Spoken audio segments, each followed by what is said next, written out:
Rebecca Kendiaoundé, bonjour, bienvenue. Bonjour Herman, merci de me laisser d'abord m'installer. Ah oui, bien évidemment, tellement vous êtes jolie, tellement vous êtes mignonne, tellement vous êtes agréable dans votre tenue que je n'ai pas pu m'empêcher de vous laisser vous asseoir. Merci, c'est gentil. Alors aujourd'hui, nous parlons de la valorisation de l'indigo, Tout à un fait. marché à conquérir, n'est-ce pas? Tout à fait, Herman. Amis téléspectateurs et téléspectatrices de la parenthèse, bonjour et bienvenue dans votre rubrique. Aujourd'hui, on parle essentiellement de la mode. L'indigo est souvent qualifié de septième couleur de l'arc-en-ciel depuis Isaac Newton. En 1880, A. Bayer synthétisa l'indigotine, principe colorant des plantes à l'indigo. L'indigo synthétique fut commercialisé après 1900 et amélioré dans les années 1920. Le pigment est cher et réservé à certaines applications comme la peinture automobile. L'indigo est issu de l'indigotier, une plante. Comment une feuille de couleur verte en arrive à donner une matière première de couleur bleue, Herman, magie ou pas magie.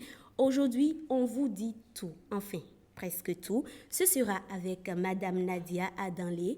Elle est styliste, créatrice de mode et spécialiste de la confection des tenues à base de l'indigo. Madame, bonjour. Bonjour, Merci d'être avec nous ce matin. merci de me recevoir. Comment vous allez déjà? Très bien. D'accord. Avant d'être une tenue qu'on porte, c'est quoi l'indigo? Mais comme vous l'avez dit tout à l'heure, l'indigo, c'est d'abord une couleur qui est issue d'un pigment qu'on appelle l'indigotine.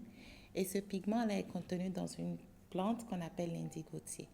Donc, l'indigotier est de la famille de ce qu'on appelle techniquement les graminées. Il existe toute une gamme d'espèces d'indigotiers. Et on a une particularité au Bénin, c'est l'espèce d'indigotier qui pousse chez nous.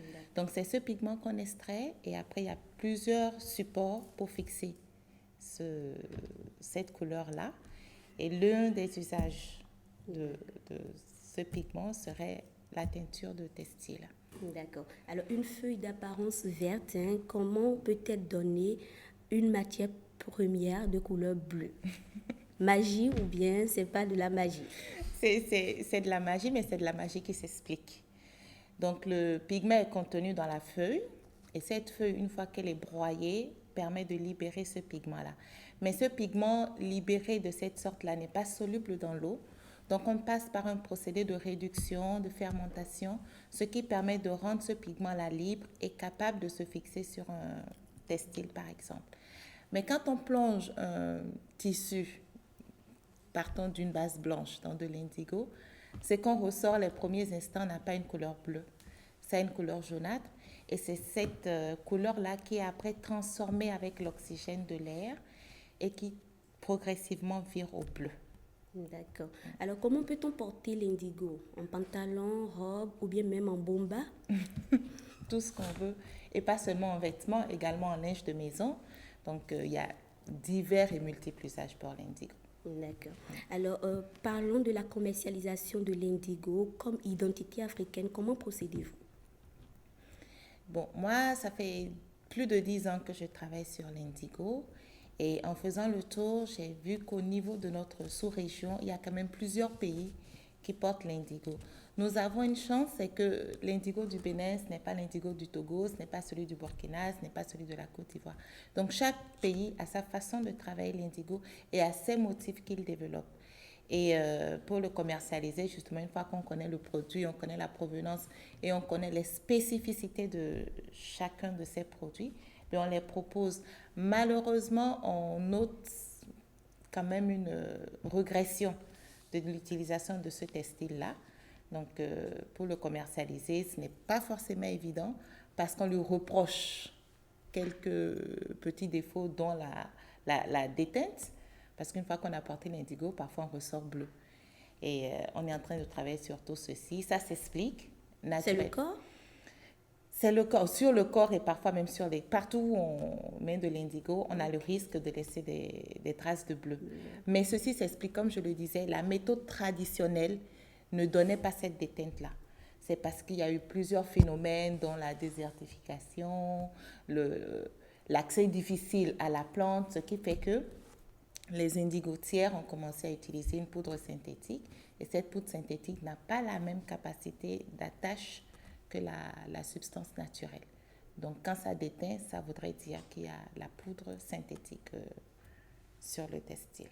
Ok, parlons de commercialisation et toujours de la production. Est-ce que vous êtes capable aujourd'hui de fournir, oui, à 10 pays, par exemple, en matière d'indigo, comme on voit avec les autres tissus, je ne rappelle pas les noms. Les autres tissus, on peut fournir un pays, par exemple, avec des milliers de balles, par exemple. Est-ce que vous avez la possibilité aujourd'hui de fournir assez de pays? On en fournit déjà quelques-uns. Maintenant, parler en termes de métrage, en termes de milliers de balles, je n'aurai pas cette prétention-là. Techniquement, c'est possible. On n'a pas de limite. Mais c'est à cause de la taille du marché qu'on est obligé de produire. Oui, parlez. C'est à cause de la taille du marché qu'on est parfois obligé de limiter le volume qu'on peut produire. Oui, Eman, tu voulais poser une question? Oui, j'avais une petite question à poser à notre invitée Nadia Adonlé. Dites-nous, est-ce qu'aujourd'hui, le marché de l'indigo, on peut dire qu'il est encore vierge et que c'est un marché à conquérir? C'est un marché à conquérir, c'est un marché vierge. Et c'est même un label qu'on doit pousser très loin, surtout qu'on est à une ère où le consommé naturel, le consommé local est en train de revenir en force. Donc, c'est vraiment un label qu'on doit pouvoir développer et pousser. D'accord. Oui, Kavika. Et vous n'êtes pas seule, Madame Adonlé. Aujourd'hui, parlons des stylistes qui utilisent cette matière première. On peut par exemple parler du Sénégalais Aboubakar Fofana, qui lui aussi est un passionné des colorants végétaux et particulièrement par l'indigo. On se demande alors, qu'est-ce que l'indigo a de si spécial? Mais l'indigo est tout simplement fascinant. L'indigo est tout simplement fascinant et surprenant. C'est vrai, Aboubakar Fofana, c'est l'un de nos aînés en la matière. C'est vrai qu'il a beaucoup travaillé sur ce textile-là au Mali, au Sénégal et aussi au Japon. Tout ne s'explique pas, mais quand on commence à travailler l'indigo, comme je dis, c'est fascinant, c'est prenant. Et puis c'est la découverte parce qu'avant d'avoir terminé, on ne sait pas à l'avance ce qu'on va obtenir. Donc, c'est à chaque fois des moments de découverte, de révélation, de surprise, et puis voilà, d'apprentissage. Voilà. D'accord. Eman, notre styliste, est également l'initiatrice de la Grande Nuit de l'Indigo. Elle habille plusieurs célébrités, surtout des artistes musiciens. Parlons justement des artistes qu'elle habille. On a préparé pour vous ceci, regardez.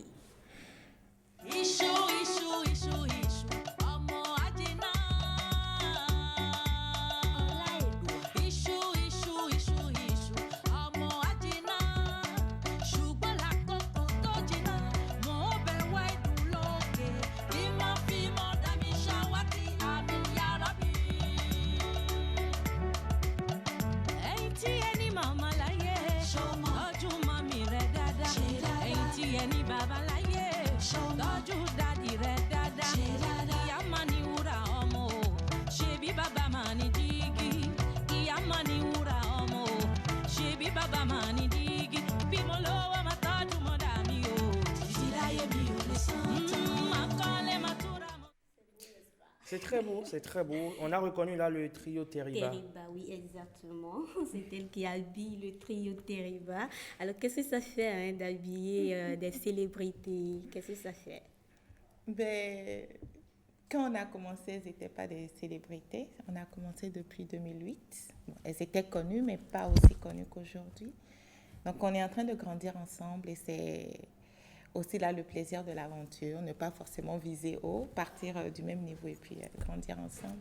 Alors, moi, j'aimerais vous demander, Madame Nadia Adonlé, quand on regarde les différents, on va dire, designs que nous avons avec ces tissus-là. Surtout notre top Voilà. modèle qui est sur le plateau. Est-ce Notre que chroniqueuse top modèle est-ce que d'aujourd'hui. c'est vous-même qui le faites, ces designs-là? On en a vu avec le groupe d'artistes qui vient de passer à l'antenne. Ou bien il y a des artistes qui interviennent également pour vous offrir, enfin, pour vous proposer des designs? Donc, sur les motifs, jusque-là, les motifs qu'on a vus sont des motifs qui existent, hein, qui ont des noms, qui ont une technique particulière pour les faire. Les motifs que nous avons créés ne sont pas ceux que vous avez vus. D'accord? Mais évidemment, pour certaines choses, parfois on a besoin du coup de main d'un artiste. Mais en général, sur l'Indigo, c'est du fil, du raffia, du tissu, et puis on avance sur des techniques de pliage. C'est pas, bon, pour moi, c'est simple. Peut-être que pour vous, ça va paraître un peu plus compliqué. C'est rien de bien sorcier, quoi. C'est votre domaine. Madame Nadia Danlé, vous êtes styliste, créatrice de mode et spécialiste de la confection des tenues à base de l'indigo. Mais avant tout ceci, il faut dire qu'elle est à la base ingénieure en agroalimentaire, option qualité, spécialiste en accompagnement des entreprises ISO. La certification ISO. Donc, vous êtes qualiticienne. Oui. C'est bien cela, le terme technique. Voilà, merci donc à vous, Madame Nadia Danlé. Vous restez avec nous pour le talk. Vous allez rester avec nous pour le talk. Le talk dans lequel on va parler tout à l'heure de comment valoriser les crus béninois. On a parlé de l'indigo. On va parler également de les crus béninois parce que vous le savez, bien évidemment, le Ghana a son quintet, c'est bien cela, hein, le quintet, mais le Bénin a son écru à valoriser, bien évidemment. Mais c'est juste le temps de retrouver Nicanor Kovi avec notre dessinateur. L'aventure a commencé hier avec l'ébauche d'un portrait, l'ébauche qui a fini par déboucher sur un portrait craché de Mylène Fanou. Entre-temps, l'artiste est rentré chez lui à peaufiner son art. Il est de retour sur ce plateau. Il est avec Nicanor Kovi. C'est la rubrique art.